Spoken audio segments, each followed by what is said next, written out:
Alright everyone, we're back with the next part 2 of the Let's Play of the Tiny Tina's Assault on Dragon Keep. As you may know, or as you may now notice, I am not using my Gunzerker during this run through. I'm using my Siren, which was the original plan, but when I first started doing this stuff, I accidentally picked the Siren by mistake, or my Gunzerker by mistake. And when I decided that I wanted to go through and actually do this walkthrough, this is the route that I decided to go. So now we're going through and using Maya, which is kind of my preferred character when I play Borderlands. So you see me running here through the forest area that I was just at not too long ago. And so we're just going to kind of make a quick run through and get back to, I guess, David, or whatever that guy's name is. And stuff. So I'm just kind of going through killing these little damn stumpies and other enemies and stuff like that. That'll be pretty, you know, this won't take too long, but just kind of like the quick update. You know, I realize like just how differently the quality of the video goes through when you're trying to do these things on Xbox and then going on PC. As you may notice, like on my other series with the tips and tricks and with my Zero playthrough, you know, that was on my my PC version of Borderlands 2. And this one I'm doing on my Xbox. My Xbox has my maxed out Siren and Gunzerker on it, and I do have a plan. To, you know, max out everybody and do different things with different classes. You know, show skill trees, solo some, you know, raid bosses, or doing some, you know, some co-op stuff. So I have all kinds of different things that I have planned, you know, to do with this game. Things that, you know, a lot of you probably all, you know, again, seen before or not, but this will definitely be a very entertaining run. But I like a lot of the guns I have on my Siren a lot better. I did the majority of my farming for legendaries with my Siren, so this is why she has a little bit more robust set of weapons. Most of the things I got with my Gunzerker were things like I got on accident, or I just, if I had an extra weapon or some of my Seraph weapons I didn't like, I just dumped those off into the locker and just move those over to my Gunzerker. So, but now we're going to collect the blood fruit for Davin. So we're just kind of going into this orc camp. Once again, this game is just, I haven't seen orcs since Warcraft. So we're just going to go up here and mess ourselves up some orcs. Oh, okay, that ain't so low. Dang, my gun. Okay, wow, the bitch is not doing nothing against these guys. Or not as much as I was hoping for. But, phase lock. Yeah, there we go. Get that slag damage going on him a little bit. That works out pretty good.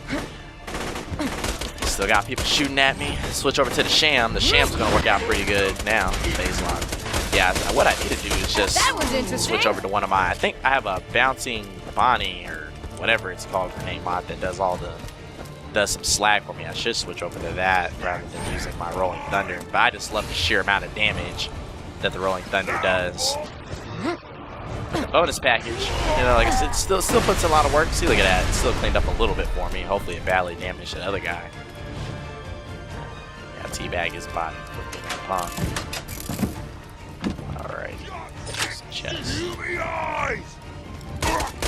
Enough.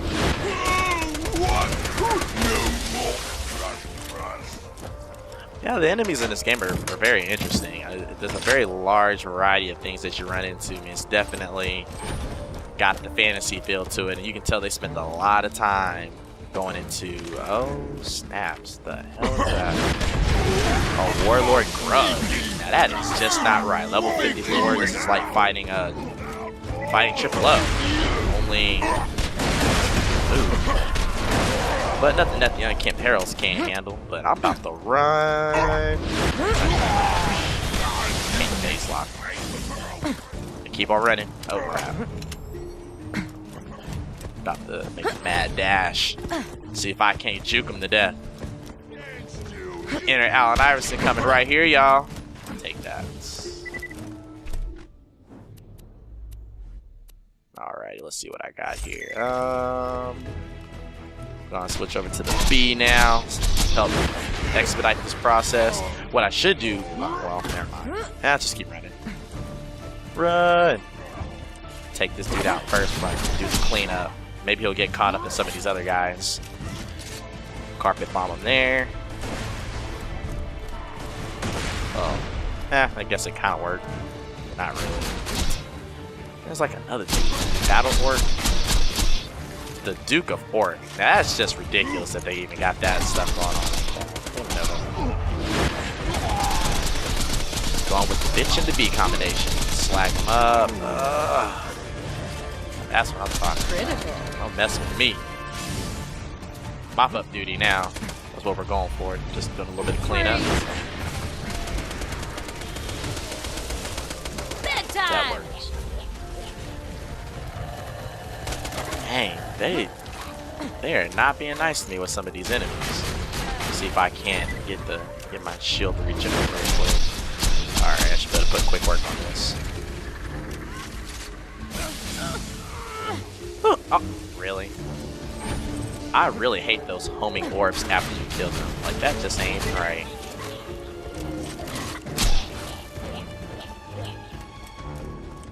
Let's keep on working our way on through. Pick up some stuff. Not a teabag him too. Yeah. An enemy that big, he ain't even drop anything. Well, a little bit of iridium.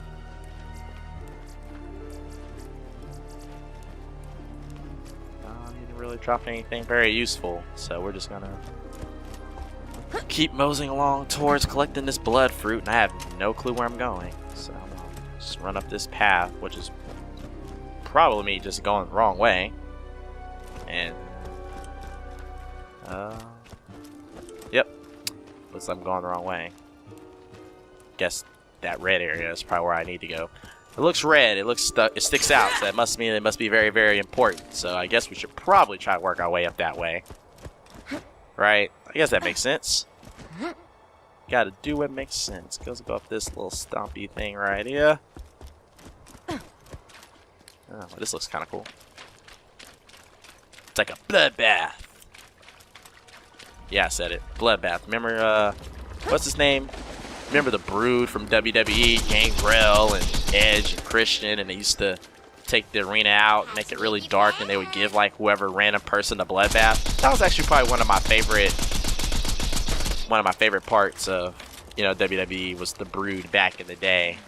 That was pretty cool, but you know, but that was a long time ago. That was actually 10 years ago. Like, you know, I make it sound like I'm really old. I am not old by any stretch, but anytime you go double digit anything years outside of something, you probably got a couple of years on you if you can say I remember 10 years back when. So what's this fairy doing here? I wonder if she actually does anything. I saw one in the last video. I actually shot her at accident, but like, you know, but I didn't know. Ah, it says I can activate her. That sounds kind of dirty. Come here. Dang it. Okay, maybe she doesn't want to be activated. And that sounds like all sorts of awful when I say that. But, forget it. I'm pretty sure there'll be another fairy to grab down the road. Unless this one won't quit on bothering me anyway. But we got all the blood fruit, or whatever it's called, and so we're gonna head our way over here to hang out with Mr. Davin and stuff like that. So let's see what we got over here. It's always good to have a rocket launcher, what I'm trying to say. Always equipped as my pick-me-up, but again, I don't have a Norfleet. All you lucky people that have been able to kill Vermivorous and get the Norfleet. Oh, here we go. And dang it. Come on, buttons show up. Ah.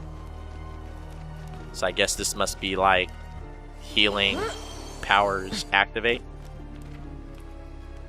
Now I feel zestfully clean. Something like that. I'm just kind of really just sitting here kind of figuring this out. Well, a nice feeling. Whatever. Moving along. I don't know. I forgot where I came from.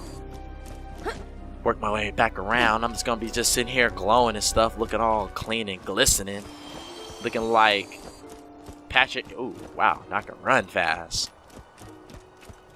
I should have had this on me when I fought them orcs. I could have ran circles around that big old Duke of Orc. I think I'll keep that in mind the next time one of those dudes pops up. Hey, they made this difficult. For this just to be true Vault Hunter mode, this is actually pretty difficult. Alright, Davlin.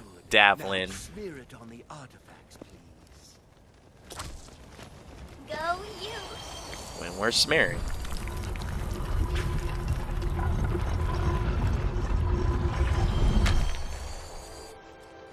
And off we go to the Immortal Woods.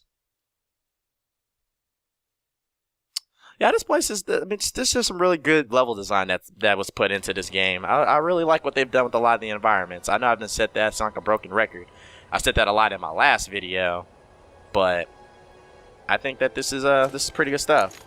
So, alrighty. So now we're here, and we're still following the Queen's trail, trying to figure out what I want to do with my guns. But as y'all can see, these very indecisive moments of mine where I'm kind of standing here trying to think a little bit. Morty, My brain is kind of frozen. It's late. Huh? It's very late. Oh, it's the... Where's your birdie? Your little birdie friend. Tina, we told you what happened to Bloodwing. So anyway, she's so cute. Where is she? Let's just play the game, all right? What's really interesting about this DLC with Tiny Tina, you know, is how she's very unaware of a lot of the events that happen in the main game. Obviously, the fact that Bloodwing and Roland died in the main storyline is such a key component, you know, or their key plot lines. And, you know, even though she was, I mean, I guess she was kind of important, you know, but I think that was just very significant in the sense that she isn't as... She's not really aware of the events. I mean, she's just thinking, hey, we're up here playing a board game while we're waiting for Roland to come up here and join us, you know, and you know, they're all like, oh, well, you know, he's not coming back, right? But, you know, which is kind of depressing. It's almost like a, I forgot what kind of word I'm looking for, but, you know, I mean, the fact that Tiny Tina, I mean, at the end of the day, she's only a 13-year-old little girl, even though when you kind of listen to her and her attitude and stuff, you know, she's not a girl, not a little girl, but she is, but she isn't. But I mean, at the end of the day, she's still a child, and you kind of think of the effects of losing like somebody, you know, significant to a young kid can be. So it'll be kind of interesting to see how they take that plot. These bowmen's bows really sting when they hit you. My goodness. So I said I was going to hate the skeleton when I play this game. I think I might actually hate the bowman even more. Oh, and then here's a hulking skeleton after I just got done saying I'm going to hate skeletons. Alright. So, but this, again, ain't nothing that Camp Harold can't handle. And these dudes, these little skeletons are throwing stuff against me. Or throwing stuff at me. Not against me. Yields and fall. Alright, let's get this conference call going. One thing I did hear about in this DLC is that they did add in some new legendaries, so we're not talking about, you know, seraph weapons or personal weapons, but the true legendaries, because at the end of the day, everybody knows that the legendary, I mean, a lot of these legendary weapons still are kind of the cream of the crop as far as the Borderlands 2 weapons. I mean, there's some good uniques, and I mean, most of the seraph weapons, I mean, they're just cool. I mean, I guess there's something to mess around with, but I mean, there wouldn't be like a gun I'd seriously carry around when I'm trying to farm or, you know, beat missions or something. But, you know, maybe something to run around with, kill some stuff, just see how cool it is to have something that's a little bit different. But other than that, I wouldn't really mess around with those guns. So, but it's nice. I mean, they do have some new Seraph weapons too. I actually found the Seraph shop when I was playing it off the video, so that's pretty cool. But I'm just kind of losing chests. I know, I just went like completely random thought. Okay. Anyway, back to what I was really trying to say. Yeah. So I heard that there's new legendaries in here, so I'm really excited. Just in general, all the new guns that you're gonna be able to get in this DLC. Because I mean, this is Borderlands 2, right? So you know it's just all about the guns. I mean, that's what we're trying to do. I mean, that's like what keeps you coming back for more, to do some really cool stuff, and at the end of it all, you get rewarded with, you know, a new gun or a new toy or a new something. You know, just something. That's just that Borderland appeal. Loot, loot, loot. Kind of like WoW, just like I said in the other video. You know, it's like, you know, WoW, it's like people keep playing, you go through raids, and you're getting mounts and all these different things, and people go crazy for that stuff. People are like, this is real life. Or at least they think it's real life sometimes. I mean, the things that people will give up. I mean, I've seen on Craigslist, you know, where people have given up some pretty interesting things to get themselves some of those mounts and other key items. I just remembered, this next fight won't work unless Roland's here. We should probably just take a break until Roland shows up. Stop it. Roland's not. Oh, I got an idea. The gatekeeper says... More orcish scrolls. It reads, "Retrieve the White Knight, for only he can open the way." And I know just where he is. Waypoint!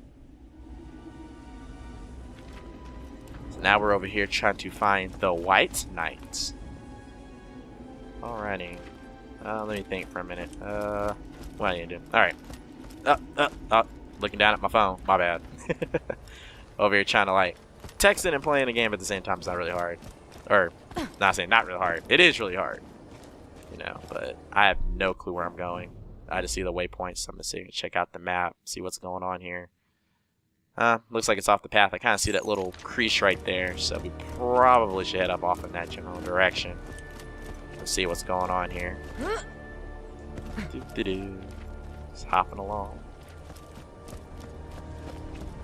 But, you know what? Since I'm over here, I actually want to kind of investigate this little temple area I was about to protrude up in that area, but I didn't really do the things that I really wanted to do, so some area I might want to go check this out. Let's see what we got going on.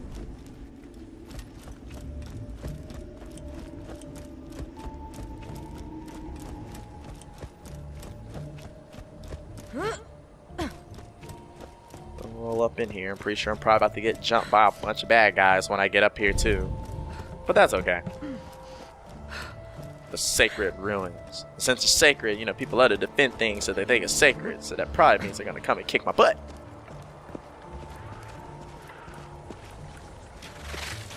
Oh, snap. Let's clear this out, man. Oh, this dude's throwing these arrows at me.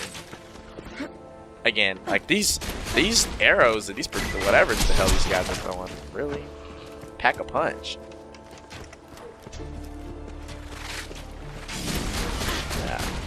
Oh, alright. Try not to die. Screw it. I'm just gonna pop through. Just run on through. It's like, trying to mess with all that.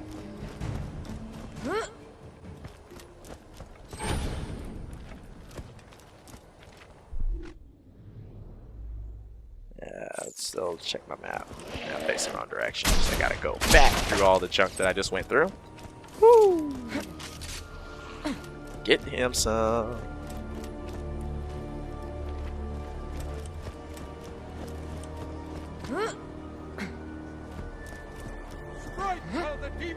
So I'm just gonna dart back through this. I'm not even trying to mess with it. Oh, I see a little side quest I can pick up. Well, my original point in this whole walkthrough was I was gonna try to keep a lot of the side quests down to a minimum. But I think it's actually where I'm supposed to go.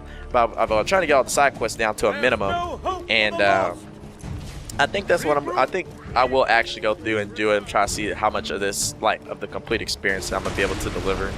And I think that it helps add a little bit of like variance, do something a little bit different besides just the main quest line. 'Cause, I mean, I'm pretty sure you can get through the main quest line really, really quick.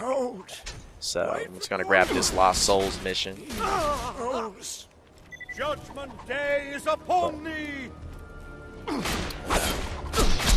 And then as we're able, I see the word there with the pop up screen, and that's like what really just like popped in my head, like able. You ever had that happen to you? You know, you just like saying something, or somebody says a word, or you see a word, and even if you're in the middle of the sentence and it has completely nothing to do with what you're saying, you just say the word. I have that problem every now and then, but yeah, I know it's very random. But I'm gonna do the side mission on a later video. I'm just gonna go ahead and switch it back to what we were doing and see if I can figure out the correct path for us to take. I think this is actually going to take us back where we came from, if I'm not mistaken. When I mean came from, I mean going back to the fast travel station. So we're just kind of moseying along on back. Stop struggling. That's probably what I'll do. I'll probably just get back to this fast travel station, and then once I get there, then I'll probably close this video out and then just give you the next chapter. But it's probably, you know, and all that kind of stuff. And then we'll just keep on going with the next part, and then we'll continue to go and find the White Knight. and all that kind of stuff. So, but once again, like I'm sitting here and put my phone down real quick. People over here trying to send me messages when I'm trying to create a video. Ugh, dang it. Alright. That was not what I was trying to do. Ugh, die. Whew. I know. I'm awful. And I know y'all probably making fun of me for even switching to the longbow in that particular situation. But I'm about to go in here and regulate these guys in a second. See if I can carpet bomb them. And my bonus package actually saved me. Alrighty.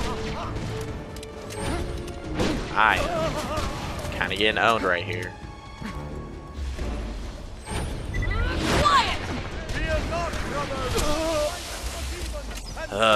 Okay. We're just gonna roll on through here. Kill these bowmen. Look at that. See, I ain't none. Ain't no thing when you actually prepare for it. But, like I said, just gonna loot out these chests. I think we're actually ending the, we're heading to the end right here.